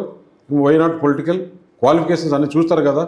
ఎలక్షన్లు పబ్లిక్ రీజను క్యాస్టు రకరకాలుగా అన్నీ చూసే చేస్తారు, అంతేగాని ఆ మాట ఏదైతే చెప్తున్నారో అది కరెక్టే కాదు. That is we have to full stop it. Right. మరొక ప్రధానమైంది, చంద్రబాబు గారి దగ్గర సాన్నిహిత్యం కోసం భారతీయ జనతా పార్టీలో రెండు వర్గాలుగా అయింది. పురంధేశ్వరి గారేమో కుటుంబ పరంగా క్లోజ్ అయ్యారు, సుజనా చౌదరి గారు, సీఎం రమేష్ గారేమో ఇప్పుడు వాళ్ళకి కావాల్సింది వాళ్ళు సాధించుకున్నారు. ఈ బీజేపీలో అది కూడా రాంగ్ అండి. పార్టీ ఏది చెప్తే అది చేయాల్సింది. ఇప్పుడు సుజనా చౌదరి కానీ సత్య కానీ they are expected parliament Lok Sabha. Party Vijayawada Dharmavaram వెళ్ళవు అని చెప్తే వెళ్ళాల్సింది కదా. ఒకవేళ నాకు అనకాపల్లి కాదు, లేదు నువ్వు ఇంకొకటి చేయాలి, పోటీ చేయాలి, ఇంకొకటి విజయనగరం చేయాలి, లేదంటే కన్నా నువ్వు మనకి రాజంపేట ఇచ్చారు, రాజంపేట చేయాలి అని చెప్పింటే దెర్ ఇస్ నో ఆప్షన్. 98వ సంవత్సరంలో భారతీయ జనతా పార్టీ సొంతగా ఒక 18% ఓట్లు తెచ్చుకుంది, 4 ఎంపీ సీట్లు తెచ్చుకుంది. ఆ తర్వాత 99లో పొత్తు పెట్టుకుంది తెలుగుదేశంతో. ఆ తర్వాత 10 ఏళ్ళు భారతీయ జనతా పార్టీ పరిస్థితి ఎక్కడ గొంగళి అక్కడే ఉంది. మళ్ళీ 2014 అప్పుడు మోడీ ఇంపాక్ట్తో పుంజుకుంటున్నప్పుడు మళ్ళీ పొత్తు పెట్టుకుంది, మళ్ళీ 10 ఏళ్ల పాటు అట్లా ఉండిపోయింది. ఇప్పుడు మళ్ళీ పొత్తు పెట్టుకుంటున్నారు. అది కాదండి. అసలు ఒక ఎగ్జామ్లో వచ్చిన క్వశ్చన్ పేపర్ మళ్ళీ అదే క్వశ్చన్ పేపర్ ఉంటుందా? 98 ఎక్కడ, 2024 ఎక్కడ? మీకు చిన్న ఎగ్జాంపుల్, ఓట్లు రాజకీయాలు ఎట్లుంటాయంటే, మీకు 2013లో మన ఆంధ్రప్రదేశ్లో బై ఎలక్షన్ జరిగాయి. జగన్మోహన్ రెడ్డి కొత్తగా పార్టీ పెట్టాడు. ఆయన కాంగ్రెస్ ఎమ్మెల్యేలు రిజైన్ చేసి వస్తే ఎలక్షన్ జరిగాయి. అప్పుడు కాంగ్రెస్, వైఎస్ఆర్ కాంగ్రెస్, తెలుగుదేశం పార్టీ 3 పార్టీలు ఎలక్షన్ జరిగితే 18లో దాదాపు 14, 15 టీడీపీకి డిపాజిట్ రాలా. నెక్స్ట్ ఎలక్షన్స్లో అది కౌంట్ చేశారా? పొత్తు పెట్టుకున్నాక కదా. నెక్స్ట్ ఎలక్షన్స్లో అది కౌంట్ చేసుకున్నారా? లేదు. జనం ఆ రోజు ఎలక్షన్కి ఏంటి అనేది కానీ మా తాతలు ఇది మేము ఇది అనేసి 2018లో బీజేపీకి వచ్చినాయంటే ఆ రోజు ఆ సర్కమ్స్టెన్సెస్ వేరు. ఇక అసలు ఆ పరిస్థితి రాదా భారతీయ జనతా పార్టీ? అందుకు రాదు. ఓన్గా ఆంధ్రప్రదేశ్లో Bharatiya Janata party government form చేయాలనే కదా ఉద్దేశంతోనే కదా. ఏ స్టేట్లో కూడా ఇప్పుడు మీరు బీజేడీ ఒరిస్సాలో ఏమనుకున్నారు? వాళ్ళు సపోర్ట్ చేస్తున్నారు అందుకని అక్కడ ఏమి ఇచ్చారని. ఈరోజు భారతీయ జనతా పార్టీ ఒరిస్సాలో గవర్నమెంట్ వచ్చేదానికి ఆస్కారం ఉంది. ఎట్లా ఇక్కడ ఆంధ్రప్రదేశ్లో వచ్చేటికి వస్తే తెలుగుదేశం మళ్ళీ ఇప్పుడు కాదండి. ఇప్పుడు కూడా భారతీయ జనతా పార్టీకి ఏముంటుందంటే short term vision, long term vision, mid term vision ఉంటుంది. Long term విజన్లో Bharatiya Janata party ఆంధ్రప్రదేశ్లో పవర్లోకి రావాలి, ఎంపీలు రావాలి, ఎమ్మెల్యేలు రావాలనే విధానం ముందు ఉంటుంది. కానీ ఓకే, ఆ సందర్భంలో సర్కమ్స్టెన్సెస్లో పొత్తులు పెట్టుకోవచ్చు, కానీ ఎక్కడన్నా కొంచెం ఇద్దరు కలిస్తే బాగుంటుంది అనేది. అంతేగాని లాంగ్ టర్మ్ ప్లాన్ అయితే ఇప్పుడు ఒక 5 ఏళ్ళకా, 10 ఏళ్ళకా, 20 ఏళ్ళకా నేను చెప్పలేను. Long term plan Bharatiya Janata party ఆంధ్రప్రదేశ్లో గులాబీ ఎగరాలని. మీరు చాలా సూటిగా చక్కగా చెప్తూ ఉన్నారు. ఒక పాయింట్ ఏంటంటే, రాజశేఖర్ రెడ్డి గారికి మీకు ఏంటి శత్రుత్వం? ఓన్లీ పొలిటికలే, అంటే వ్యక్తిగత ఎప్పుడు లేదు. నాకు ఎవరితో ఉంటుంది వ్యక్తిగతంగా. కడపలో ఏమన్నా విభేదాలు ఉండడం అనేది కరెక్ట్ కాదు. కడపలో ఏమన్నా కడపలో కూడా పొలిటికల్ ఇష్యూసే, వేరే ఏముండదు. జగన్తో కూడా పొలిటికల్ ఇష్యూసే. పర్సనల్గా నాకు ఏముంటుంది? పర్సనల్గా జగన్ ముఖ్యమంత్రి కాకముందు అంతకుముందు కూడా జగన్ తెలుసు. మామూలుగా అప్పుడు నేను అంత పొలిటికల్ యాక్టివ్ లేనప్పుడు అతను ఈజ్ ఎ స్మాల్ బాయ్. ఏదో మాకు ఉద్యోగాలు కావాలి, లేకుంటే ఇది కావాలి, లేకుంటే ఏదైనా కొంచెం ఖర్చులకు చూడండి అని చెప్పేవాడే. కానీ ఎప్పుడు కూడా నాకు పర్సనల్గా ఎవరితో కూడా నాకు అవసరం లేదు. ఇప్పటికేమి విభేదాలు, ఒకరినొకరు నాశనం చేసుకోవాలన్నంత విభేదాలేమో. ఒకరినొకరు నాశనం చేసుకోవడం ఫ్రాక్షన్. ఇది పొలిటికల్ జనరల్గా ఏంటంటే, ఇప్పుడు కడప జిల్లాలో ఇతను ఉంటే నాకు ఇబ్బంది అనేది అతను నా మీద కక్షగానే చేస్తుండే, ఏది చేస్తే కూడా. అంతేగాని ఓకే పొలిటికల్ వాళ్ళ పని వాళ్ళు, మన పని మనం అంటే ఉండదు. అతను పోయిన వాళ్ళకి అందరికి కూడా చెప్తూ ఉంటాడు. ఈవేళ వాస్తవంగా జగన్ని తను మద్దతిస్తున్నాడు అని చెప్పి బీజేపీ అధినాయకత్వం సమర్థించిందా, లేకపోతే వీళ్ళు చెప్పుకున్నారా మాకు బీజేపీతో సన్నిహితత్వం ఉందని? అది వాళ్ళ మైండ్ గేమ్. 10 మనం చూస్తున్నాం. ఒక్క విషయంలో కాదు, వాళ్ళు ఒక తప్పు చేయడము, మేము బీజేపీ పెద్దలకు చెప్పినామని చెప్పుకోవడం, దాని తర్వాత బీజేపీ పెద్దలు మేము అడిగితే మీరు ఖండించండి, మేమెందుకు చెప్తాం, ఇట్లా క్వశ్చనే లేదు. అతని విధానం వేరు, మన విధానం వేరు. ఇప్పుడు నాకు తెలిసి లేటెస్ట్గా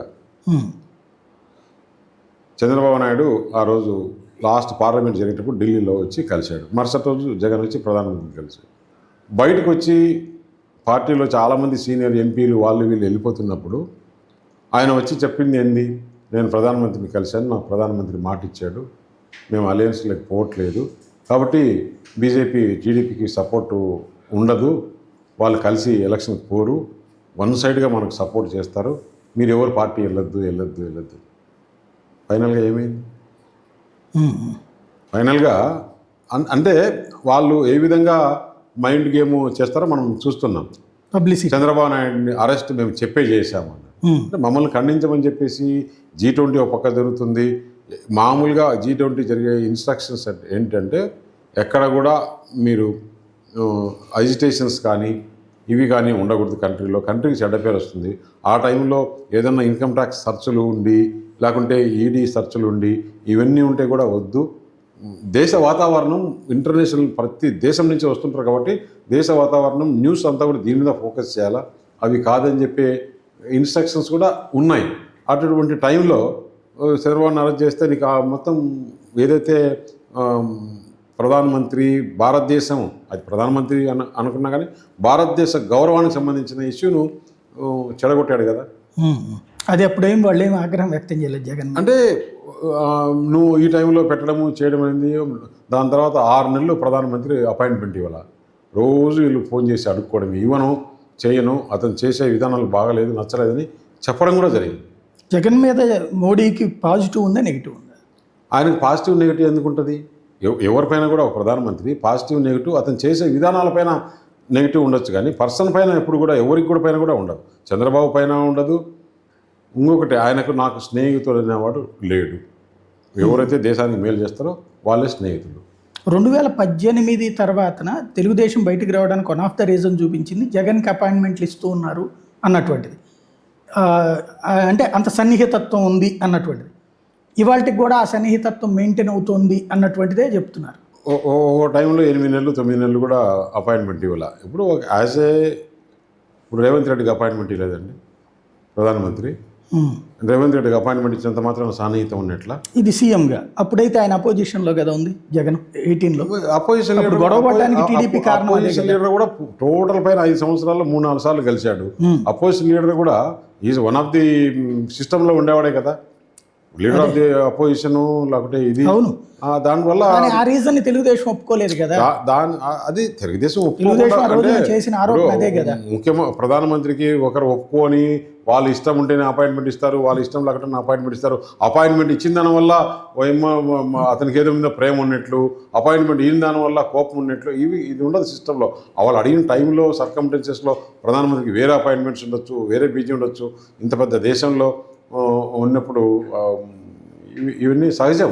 మనం అనుకునేదానికి అందరూ అనుకునేదానికి ఎవరు రైట్ వాళ్ళకు ఉంటుంది. వాస్తవంగా ఏదనేది ఉండాలి కదా. ఇవాళ ఇటు భారతీయ జనతా పార్టీ కానీ తెలుగుదేశం కానీ ఆర్థిక వ్యవస్థ మీద రోజు ఆరోపణ చేస్తున్నారు, అప్పులు ఇబ్బడి మొబ్బడిగా చేస్తున్నాడు జగన్మోహన్ రెడ్డి అని చెప్పి. ఈ మొన్నటిదాకా తెలుగుదేశం కానీ లేకపోతే మిగతా వాళ్ళు ఈవెన్ కమ్యూనిస్టులు కానీ విమర్శించింది ఏంటంటే జగన్ పైన మేనేజ్ చేసుకుంటున్నాడు. ఇప్పటికి కూడా కింద తెలుగుదేశం నాయకులు అదే అంటున్నారు, పైన చంద్రబాబు గారు మాట తెలియదు. కానీ ఇక్కడ జగన్ చేసింది ఏంటంటే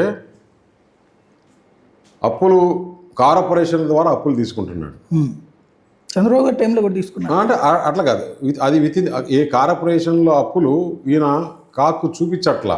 ఇప్పుడు అన్నీ బయటపడతాయి రేపు వైట్ పేపర్లో. రేపు ఎట్లా ప్రభుత్వం మారుతుంది, ప్రభుత్వం మారినప్పుడు మొత్తం ఎంత అప్పులు చేసినది వైట్ పేపర్ తెలంగాణలో రేవంత్ రెడ్డి ఎట్లా పబ్లిష్ చేసినాడో ఇక్కడ పబ్లిష్ చేస్తారు కదా. ఏముంది అది నేలకి తీసుకోవడానికి తప్ప దేనికి పనికి ఇప్పుడు చంద్రబాబు గారి టైంలో అట్లా కాదండి. అంటే ప్రజలకన్నా ఇప్పుడు వాళ్ళు ఎంత మభ్య పెడుతున్నారు, ఏం చేస్తున్నారు అనేది తెలియాలి కదా. ఇప్పుడు చంద్రబాబు గారి టైంలో 1,00,000 కోట్ల రూపాయలు అట్లాగా ఆన్ రికార్డ్ లేకుండా కాగ్ ఎట్లా అడిగిందని తర్వాత వైసీపీ చూపించింది. అంత మాత్రం ఏం కాలేదు కదా, యాక్షన్ ఎందుకు? నేను అప్పుడు ప్రభుత్వంలో నాకు ప్రతి విషయం తెలుసు. అప్పుడు అప్పు అనేది క్లియర్గా విత్ ఇన్ ది నామ్స్. అప్పుడు ఇంత వెసులుబాటు కూడా లేదు అప్పు తెచ్చుకునే దానికి. 1,05,000 కోట్లు అప్పుడు అప్పు ఉండింది. ఆయన దిగిపోయేటప్పటికి 2,55,000 అయింది. 5 సంవత్సరాల్లో కార్పొరేషన్ కాకుండా అన్ని కలిపే ఓకే అన్ని కలిపే. ఇతను ఎంత ఎందుకంటే కార్పొరేషన్కు ఇప్పుడు ఇతను ఆల్మోస్ట్ 2,55,000 నుంచి ఒకవేళ ఏదైనా పెండింగ్ బిల్స్ ఉండింటే కూడా అప్పుడు ఏదైనా ఒక 20,000 30,000 ఉంటే కూడా దాదాపు 2,70,000 2,80,000. ఇప్పుడు దాని నాకు తెలిసినంత వరకు 10 లక్షలు దాటిపోయింది. ఎట్లా ఇస్తుంది మరి కేంద్రం ఇవ్వదండి. ఇక్కడ మీకు అర్థం కాదు. ఆపట్లేదు. ఇప్పుడు ఒక్క నిమిషం. ఇప్పుడు నేను బ్యాంక్ లోన్ తీసుకుంటాను, పోయి స్టేట్ గవర్నమెంట్ బ్యాంక్ లోన్ తీసుకుంటాను, కేంద్ర ప్రభుత్వం సంబంధమే ఉండదు. ఇప్పుడు మీరు లోన్ తీసుకోవాలనుకోండి, కేంద్ర ప్రభుత్వం సంబంధం ఉంటుందా? కానీ ఒక రాష్ట్రం తీసుకోవాలంటే రాష్ట్రం తీసుకోవాలన్నా కూడా ఇక్కడ ఏంటంటే డైరెక్ట్గా ఆర్బీఐ నుంచి తీసుకునే కేంద్ర ప్రభుత్వం ఇచ్చే వాళ్ళ పర్మిషన్ కావాలి, ఎఫ్ఆర్బిఎం లెవెల్. ఈడ ఏం చేశాడు, 25,000 కోట్ల రూపాయలు ఫ్యూచర్ రెవెన్యూను మార్టిగేజ్ చేసి బ్యాంకుల నుంచి తెచ్చుకున్నాడు.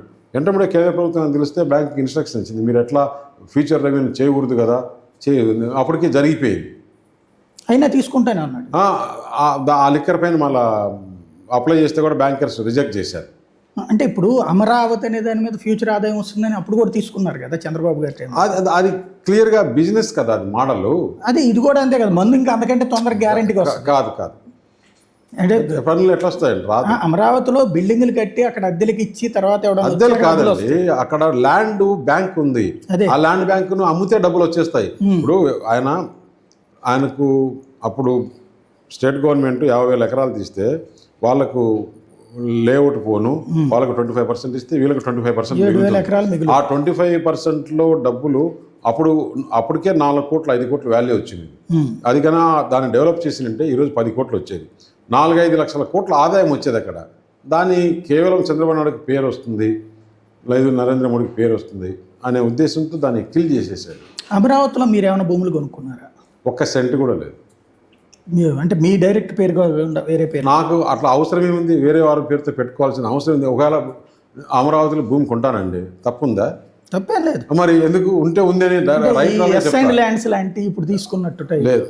అది ఉండింటే నా అమ్మ జగన్మోహన్ రెడ్డి వాళ్ళు అసలు మామూలుగా రమేష్ అనేది ఉంటేనే అది హై క్లాస్ చూసి, లేకుంటే ఇంకెవరన్నా అతని సన్నిహితులను చూసి నేను నిజంగా కూడా అయితే ఈయన ఎవరు మన అశ్విని దత్తు అంటే గవర్నమెంట్ వచ్చినాక అనుకోండి, ఆయన ఎయిర్పోర్ట్లో ఆయనకు ఒక 30 ఎకరాలు 40 ఎకరాలు ల్యాండ్ తీసుకొని అమరావతి దగ్గర ఇస్తే లేఅవుట్ చేస్తాము, దాన్ని ఏదో డెవలప్ చేస్తామంటే నాకు కూడా ఒక ప్లాట్ కావాలా. నేను ఎందుకంటే అమరావతిలో క్యాపిటల్ అయింది కాబట్టి మనం వస్తూనే ఉంటాం పోతూనే ఉంటాం, ఒక ప్లాట్ కావాలని కొనుక్కోవాలని అనుకున్నా. కరెక్ట్గా ఎలక్షన్ వచ్చింది, సరే ఆ బిజీలో పడిపోయి తీసుకోవాలా. ఎప్పుడైనా కానీ నేను ఇప్పుడు కాకుండా ఎప్పుడైనా కానీ అమరావతిలో నేను మంచి ల్యాండ్ తీసుకుని ఇల్లు కట్టుకుంటాను. ఇప్పుడు సెంట్రల్లో రాజ్యసభ చాలా కీలకం. మొన్న మోడీ గారు చెప్పడం కూడా 11 స్థానాలు ఇప్పుడు వైఎస్ఆర్ కాంగ్రెస్ పార్టీకి ఉన్నాయి. వాళ్ళని ఇప్పుడు ప్రతిసారి మీరే ఇప్పుడు దాన్ని ఏమంటారు ఫ్లోర్ మేనేజ్మెంట్లో కీలక పాత్ర పోషిస్తుంటారు. వాళ్ళని పక్కన పెట్టి ఆలోచించే పరిస్థితి ఉంటుందా? అసలు రేపు గవర్నమెంట్ 100% పోతుందండి. 100% పోయిన తర్వాత ఆ పార్టీలో 11 మంది ఎంపీలు ఆ పార్టీలో ఉంటారు అనుకుంటున్నారా మీరు?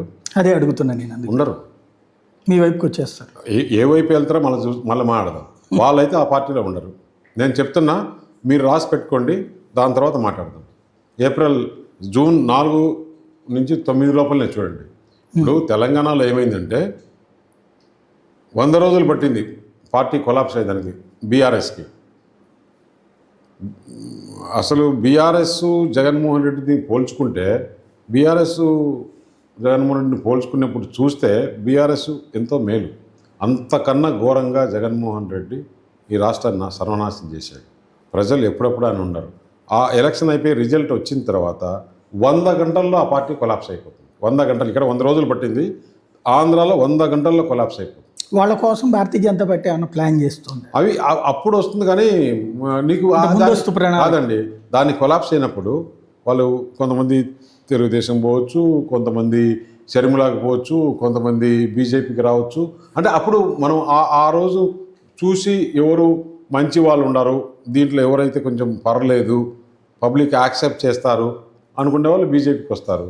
లేదు మనము ఇట్లుండే వాళ్ళు కొంతమంది రాజశేఖర రెడ్డి లేకుంటే ఇది కొంతమంది కొన్ని ఆ ప్రాంతాల్లో ఈక్వేషన్ బట్టి ఆ లీడర్ ఆ పార్టీలో ఉన్నాడు కాబట్టి నేను ఈ పార్టీలో ఉండాలి అనుకునే దాంట్లో కొంతమంది శర్మలేకపోతారు. కొంతమంది అధికారం ఉంది కదా మనం ఏదో ఉంటుందిలే అనేది టీడీపీకి రావచ్చు. అందుకని ఆ పార్టీ అనేది ఇంకా మీరు మర్చిపోండి. అందువల్లే నిన్న రాయితో కొట్టించుకోవడము, రాయితో కూడా కొట్టించుకున్నది కూడా కాదు, అదేదో లైట్లు ఆఫ్ చేసుకుని గీక్కున్నారని అనిపిస్తుంది. గీక్కున్నారు. నువ్వు ఎక్కడన్నా ఈ ప్రపంచంలో కరెంటు పోయినప్పుడు పైన 40 మంది పోలీసులు ఉన్నారు.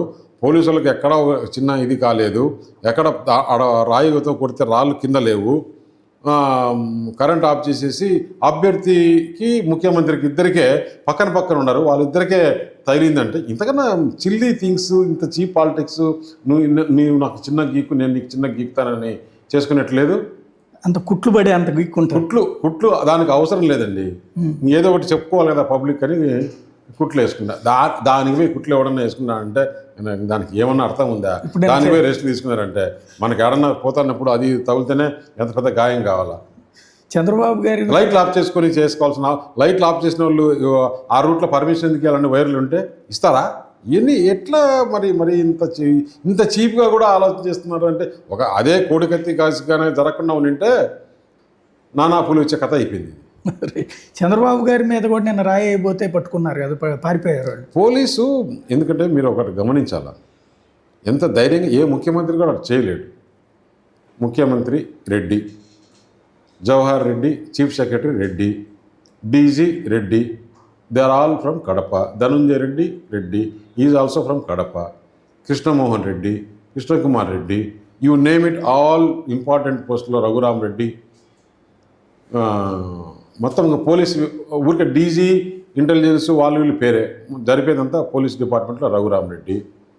నెక్స్ట్ వచ్చేసి అక్కడ చీఫ్ మినిస్టరు పర్సనల్ సెక్రటరీ కూడా కేఎన్ఆర్ నాగేశ్వర్ రెడ్డి. నీకు పొలిటికల్గా సిస్టమ్ నడిపేదంతా విజయసాయిరెడ్డి, పెద్దిరెడ్డి రామచంద్రారెడ్డి, సజ్జల రామకృష్ణారెడ్డి, మిథున్ రెడ్డి, వీళ్ళే మొత్తం చేస్తున్నారు కదా. మళ్ళీ నా బీసీలు అని చెప్తాడు, నా ఎస్సీలు నా బీసీలు అని. ఎప్పుడన్నా నువ్వు 10 నేను చూస్తున్నా ఢిల్లీకి వచ్చేటప్పుడు ఫ్లైట్ మేనిఫెస్టో తెప్పించుకుంటా. ఒక్క రోజన్నా ఒక ఎస్సీని బీసీని నువ్వు ఢిల్లీకి ఇంత పాటు తీసిపోయావా? వెంట పెట్టుకుని తీసుకురా. నీకు ఇప్పుడు ఈ సిస్టంలో ఎక్కడన్నా ఒక బీసీకి విలువ ఉందా? ఎక్కడన్నా ఒక ఎస్సీకి విలువ ఉందా? వాళ్ళ సే ఉంటుందా? ఎందుకు ఊరికి యాక్షను? మీ బిడ్డ ఇప్పుడు పబ్లిక్ మీటింగ్లో మీ బిడ్డ అసలు ఎప్పుడన్నా పబ్లిక్లో వచ్చినావా? ఇంత నీకు ఎక్కడో 1/2 కిలోమీటర్ దూరంలో చెట్టు ఉంటే చెట్టు కొట్టేస్తున్నారంటే అసలు అరే చెట్టు కొట్టాలంటే ఒక మనిషిని చంపినట్లే లెక్క. నా విధానం అయితే ఒక చెట్టును తీసేస్తున్నారు, చెట్టు డైరెక్ట్ కొట్టరు. అది ఏంటి అంత జాగ్రత్తగా తీసుకునే వాళ్ళు నిన్న రాయి వేసారంటే ఎవరన్నా నమ్మాలి కదా, ఏదైనా చేస్తే కూడా నమ్మేటట్టు ఉండాలా. నీ బిడ్డ నేను మీ బిడ్డగా చెప్తున్నాను అంటాడు. నీకు ఓట్లు వచ్చినప్పుడు బిడ్డ, అంతకుముందేమో వేరే. రైట్. మీరు కడప జిల్లాలని వాళ్ళు వచ్చి అంటే రాయలసీమ నుంచి వైజాగ్ విజయం వచ్చి పోటీ చేసినప్పుడు కడప జిల్లా వాళ్ళు రాయలసీమ వాళ్ళు ఇక్కడ ఏంటి అడ్డపంచెలు గాళ్ళు వస్తారంటూ పెద్ద ప్రచారం చేసినప్పుడు తెలుగుదేశం పార్టీ విజయమ్మ లాంటి ఆవిడ ఓడిపోవడానికి కారణం అదైంది 2014. ఇవాళ అదే కడప జిల్లాకు సంబంధించిన ఇద్దరు అటు తెలుగుదేశం తరపున యాదవ్ గారు వచ్చి పుట్ట యాదవ్ గారు వచ్చి అక్కడ చేస్తున్నారు, ఇక్కడ సీఎం రమేష్ గారు చేస్తున్నారు. ఏమనుకోవాలి? ఇప్పుడు మీకు అర్థం కాంది జిల్లా అంటే కాదు, రాజశేఖర రెడ్డి రాజారెడ్డి జీన్స్ వాళ్ళ బ్రాండ్ వేరు, మా బ్రాండ్ వేరు. ఇప్పుడు వైజాగ్లో ఎందుకు వాళ్ళు ఓడిపోయారు? అక్కడ అప్పుడు వైజాగ్లో ఈ కడప నుంచి పోయి పంచగట్టుకునే రెడ్లు వాల్తేరు క్లబ్కి పోయి మీరు ఇంకా 10 రోజులు రా, మీరు ఖాళీ చేయాలా, ఇది మాకు నచ్చింది, మేము ఇది మాకు ఉంచుకుంటాం. అట్లా ఇంకో హోటల్ దగ్గరికి పోయి ఈ హోటల్లో రూములు మీకు ఇంకా 10 రోజులు ఎలక్షన్ అయిపోతే మా జగనన్న వచ్చేస్తాడు, మేము తీసేసుకుంటాము అని అన్నారు. అందుకని చూపించారు. దాని తర్వాత ఇప్పుడు పవర్లోకి వచ్చినప్పుడు అనుకునేది జరుగుతుంది కదా వైజాగ్లో. ఇప్పుడు జగన్మోహన్ రెడ్డికి ఏది నచ్చితే అది తీసుకుంటానే ఉన్నాడు. ఏం తీసుకున్నారు అక్కడ? ఏందండి ఇప్పుడు పైన దాన్ని ఏమంటారు, భీమిలికి పోయే రూట్లో పైన ఒక హెల్త్ కేర్ సెంటర్ ఉంది. దాని పేరు ఏదో మర్చిపోయాను నేను. అది సుబ్బారెడ్డి లాగేసుకున్నాడు. ఆ విజయ్ది ఉంటే లాగేసుకున్నాడు. ఇంతే. ఇప్పుడు అక్కడ హోటల్ ఒకటి ఉండింది ఉమేష్కి, లాగేసుకున్నారు. మళ్ళీ ఇంకొక 50 ఎకరాల ల్యాండ్ ఉంటే అరవింద్ వాళ్ళు తీసుకున్నారు. రామానాయుడు స్టూడియో దానికి ఇచ్చింది, వాళ్ళ దగ్గర లాగేసుకున్నారు కదా. అలాగే రుషికొండ పైన చేసేసి 500 కోట్లు ఖర్చు పెట్టి బంగ్లా కట్టుకుంటా. ఇవన్నీ నీకు వైజాగ్లో ఎక్కడ చూసినా కూడా, అసలు అంతకుముందు మామూలుగా వైజాగ్లో ఇది లేదు. ఇప్పుడు ఆడ చూసినా కూడా ఇంటికి కాంపౌండ్ వాళ్ళు కట్టుకొని సెక్యూరిటీని పెట్టుకున్నారు. స్థలాలు ఆ రోజు ఎప్పుడో వాళ్ళు ఇది ఎంత భీమిలి సైడు సీ సైడు ఉంటే బాగుంటుంది అని ఎక్కడ చూసినా పోటీల మీద సుబ్బారెడ్డి, సజ్జల రామకృష్ణారెడ్డి, పెద్దిరెడ్డి, మిథున్ రెడ్డి, ఇవన్నీ. ఇప్పుడు అక్కడ అగర్వాల్ అని పైన ఋషికొండ పైన భీమిలి పోయే రూట్లో ఎక్కడ చూసినా ఇవన్నీ రేపు ఎంక్వైరీలో బయటపడతాయి కదా. దర్యాప్తు ఆదేశిస్తారు 100%. ఎందుకని సిబిఐ కానీ ఈడీ కానీ ఇవి లోకల్ ఇష్యూస్లో దాంట్లో కూడా సిబిఐ ఏదైనా ఇప్పుడు దేశానికి సంబంధించిన ఏదైనా ఉంటుంది, కానీ లోకల్లో ల్యాండ్ డిస్ప్యూట్లలో పోయి సిబిఐ అంటే ఇప్పుడు గవర్నమెంట్ బెంగాల్లో కేరళలో అట్లాగే జరుగుతున్నాయి కదా. లేదు అక్కడ అది వేరండి. ఇప్పుడు మినిస్టర్ దగ్గర 300 కోట్లు క్యాష్ దొరికితే ఇంక సిబిఐ మినిస్టర్ దగ్గర దొరికితే ఇక్కడ అంతకంటే ఎక్కువ కదా, ఇక్కడ లక్షల కోట్లు కదా. వాళ్ళకు రావాలి కదా. ఇక్కడ కొంచెం వీళ్ళు మన వాళ్ళు కొంచెం తెలివైన వాళ్ళు కదా. ఈ రెడ్ల బ్యాచ్ ఎక్కడ దాచిపెట్టేది, ఏం చేసేది, వాళ్ళు ఎట్లా చేయాలనేది, ఎక్కడ చేయాలనేది అప్పుడు టైం వచ్చినప్పుడు అన్నీ దొరుకుతారు. నేను ఒకటే చెప్తున్నా, వీళ్ళు ఎంత జాగ్రత్తలు పెట్టుకున్నా కానీ అవన్నీ తీసుకొచ్చి ఎవరిది వాళ్ళకి పంచడమే తప్పితే ఏముండదు. అయినా కూడా ఏంటి దానికి ఒక లిమిట్ ఉండాలి. శశికళ జయలలిత చూశాం, అంతకన్నా ఘోరంగా అయిపోతుంది జగన్ పరిస్థితి. ఎక్కడ దాచుకోవచ్చు వస్తాడు, ఎంత అని పెట్టుకుంటాడు, ఎక్కడ దాచుకుంటున్నాడు అనుకుంటున్నారు అసలు ఇంతకీ. వాళ్ళు నాకు తెలిసినంతవరకు తమిళనాడు చెన్నై సిటీ చుట్టుపక్కల ల్యాండ్స్ కొన్నారు, కొంత డబ్బులు బయటికి పంపించుకున్నాడు. ఇదే గాలి జనార్దన్ దగ్గర డబ్బులు వచ్చినప్పుడు బయటకు పంపిస్తే వాడు అట్లా ఎత్తుకొని పోయినాడు. గాలి జనార్దన్ రెడ్డి మైనింగ్లో మొత్తం దోచుకున్న డబ్బులు అంతా వాడు సింగపూర్లో 5,000 కోట్లు పెడితే వాడు ఎవడో ఎత్తుకొని పోయినాడంట. అంటే వాడికి మళ్ళీ ఫోన్ స్విచ్ ఆఫ్. అట్లా జగన్మోహన్ రెడ్డికి జరిగేది. ఇప్పుడు రాజ్ కసిరెడ్డిని ఒకడు ఉన్నాడు, వాడిని పట్టుకొచ్చి సిబిఐ వాళ్ళు ఈడీ వాళ్ళు 4 రకాలుగా క్వశ్చన్లు ఇన్వెస్టిగేషన్ చేస్తే యాడికి పోతాడు? అమెరికా పోతాను, నేను ఎలక్షన్ అయిపోతానే పారిపోతాను అంటున్నాడు. ఎక్కడ పారిపోతాడో చూద్దాం. ఎవరు జగన్? కసిరెడ్డి రాజశేఖర్ రెడ్డి అని ఈ లిక్కరు మొత్తం జగన్ వసూలు అంతా డబ్బులు అతనే చూసేది. ఓకే. ఈ లిక్కర్కి సంబంధించి మామూలుగా సెంట్రల్ గవర్నమెంట్ పాలసీ ఏముండదా ఇప్పుడు? లేదు, అది state government, clear state government policy. దాంట్లో జిఎస్టీ కూడా లేదు, అది పెద్ద విషయం.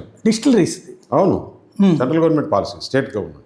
ఇప్పుడు అవి ఇంతకుముందు తెలుగుదేశం హయాంలో తెలుగుదేశం వాళ్ళవి ఉండే, ఇప్పుడు వైసీపీ వాళ్ళ హయాంలో వైసీపీ వాళ్ళే అంటున్నారు. అది తెలుగుదేశం హయాంలో ఎవరు చెప్పండి ఒకటని. ఇప్పుడు అన్ని డిస్టిలరీస్ మొత్తం కసిరెడ్డి రాజశేఖర్ రెడ్డి వీళ్ళే తీసుకున్నారు కదా, రెడ్ల బ్యాచ్. దాంట్లో కూడా లీజుకు తీసుకున్నారా, కొన్ని లాక్కున్నారా? Lease nominal lease. అది కొనుక్కుంటే మళ్ళీ డబ్బులు ఇవ్వాలి వాళ్ళకి. మీకు అర్థం కావాలా? కొనుక్కుంటే డబ్బులు ఇవ్వాలి. లీజ్ అయితే 5 ఏళ్ళు నడిపేసుకుంటే. ఇవాళ భారతీయ జనతా పార్టీ అభ్యర్థిగా మీరు అనకాపల్లికి సంబంధించి అసలు మీ ప్లాన్ ఏంటి? ఇక్కడ ఏం చేద్దాం అనుకుంటున్నారు? ఇక్కడ పార్టీ ప్రధానమంత్రి ప్రతినిధిగా నన్ను పంపించారు, పార్టీ ప్రతినిధిగా పంపించారు. ఇక్కడ ప్రజలు ఆదరిస్తే డెఫినెట్గా ఈ ప్రాంత అభివృద్ధికి నాకుండే కనెక్షన్స్ ప్రకారం, ఎందుకంటే యావత్ భారతదేశంలో న్యూ ఓటర్స్ ఓన్లీ 2% బిలో పెరిగారు. ఒక అనకాపల్లి పార్లమెంట్లో మాత్రం 10% అబోవ్ పెరిగారు. కాబట్టి యువత ఎక్కువ ఉంది. ఈ యువతకు ఏ విధంగా ఎంప్లాయ్మెంట్ జనరేట్ చేయాలి, యువతను మంచి దావాలో తీసుకోవాలి, వారి భవిష్యత్తుకు గ్యారంటీ ఇవ్వాలి. అంటే మనకు ఆంధ్రాలో ఎంప్లాయ్మెంట్ అంటే ఇక్కడ చదువుకుని హైదరాబాద్కు అక్కడికో పోవాలి. ఇక్కడ మీరు వైజాగ్ ఇక్కడే, ఎందుకంటే నా పార్లమెంట్లో 3 అసెంబ్లీలలో కోస్ట్ ఉంది. దాదాపు 150 ఎకరాలు 100 ఎకరాల దాకా ఉంది. దాంట్లో మంచి ప్లేస్ చూసుకొని కోస్ట్కు దగ్గరగా గవర్నమెంట్ ఆఫ్ ఆంధ్రప్రదేశ్ నుంచి ల్యాండ్ అలాట్ చేయించుకొని, ఇప్పుడు ఫ్యూచర్ బిజినెస్ అంతా హైడ్రోజన్. ఆ హైడ్రోజన్ చేయిస్తే ఒక ప్లాంట్లో 4-5 వేల మందికి ఉద్యోగాలు వచ్చే అవకాశం ఉంది. దాని గవర్నమెంట్ పన్ను కూడా లేదు. హైడ్రోజన్ చేసేదానికి ప్రైవేట్ ఇన్వెస్టర్స్ చాలామంది ఉన్నారు.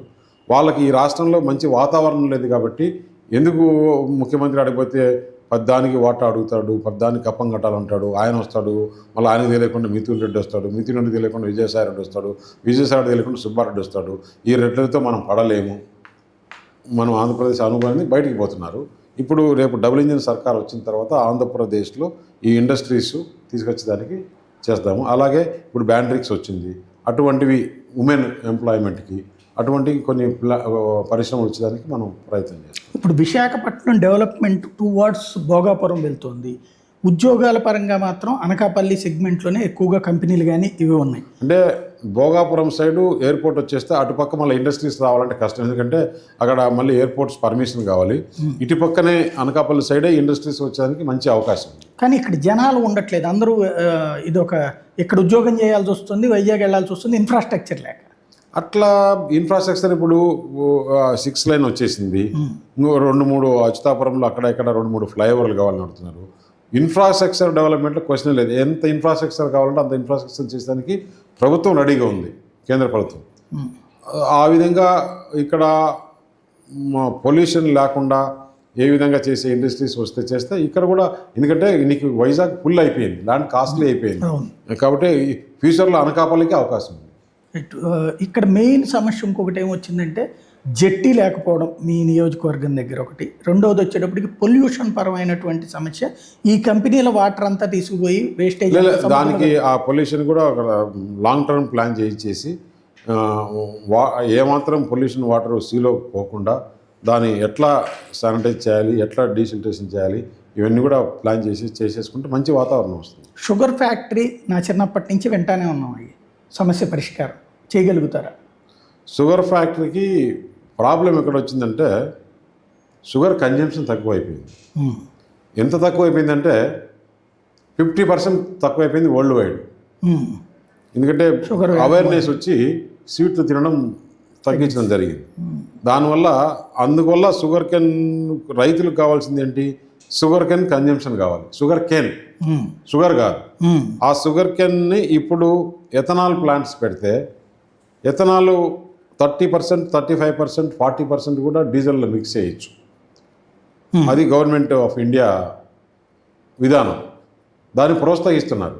నువ్వు ప్లాంట్ పెడితే మిగతా దగ్గర అయితే 25% ఇన్వెస్ట్మెంట్ పెడతావా, 30% ఇన్వెస్ట్మెంట్ పెడతావా, మిగతాది ఫైనాన్స్ టైఅప్ చేసావు. దీనికి ఓన్లీ 5% ఇన్వెస్ట్మెంట్ పెట్టు, 90% బ్యాంకులు ఇస్తాము, ఇంట్రెస్ట్ రేట్ కూడా మేము తక్కువ తీసుకుంటాము అని చెప్పి గవర్నమెంట్ ప్రోత్సహిస్తుంది. అటువంటి ఇండస్ట్రీస్ ఈచ్ కాన్స్టిట్యూన్సీకి ఒకటి పెట్టించాలి. అప్పుడు రైతులకి కావాల్సినంత షుగర్ కేన్ పండించుకోవచ్చు. చెట్ట చివరికి ఒకటి చెప్పండి, ప్లాన్ చేసుకుని ఆ నియోజకవర్గానికి సంబంధించి అనకాపల్లి అభివృద్ధికి సంబంధించి ప్లాన్ చేసుకుని వచ్చారా, లేకపోతే వచ్చాక ప్లాన్ చేస్తారా? అంటే ఒక 1 month నుంచి 2 months నుంచి అయితే నాకు ఆలోచన ఉంది. కాబట్టి అప్పుడు నేను టోటల్గా ఏంటి అని అనకాపల్లి మొత్తం స్టడీ చేస్తే యువతకు ఎంప్లాయ్మెంట్ ఉంది, రైతులకి ఈ చెరుకు గురించి ప్రాబ్లం ఉంది, కొంచెం ఇరిగేషను శారదా నది పైన దీనిపైన ఇరిగేషన్ చేయాలి, మాడుగుల ప్రాంతం మరీ బాగా వెనుకబడి ఉంది, ఆ మాడుగులను ఏ విధంగా డెవలప్ చేయాలి, ఏం చేయాలనేది కూడా ప్లాన్ చేస్తాం. Thank you very much. ఇది రమేష్ గారి మనసులోని మాట. అన్ని విషయాల మీద చాలా స్పష్టంగా అయితే ఆయన వైఖరి ఏంటన్నది చెప్పుకొచ్చారు.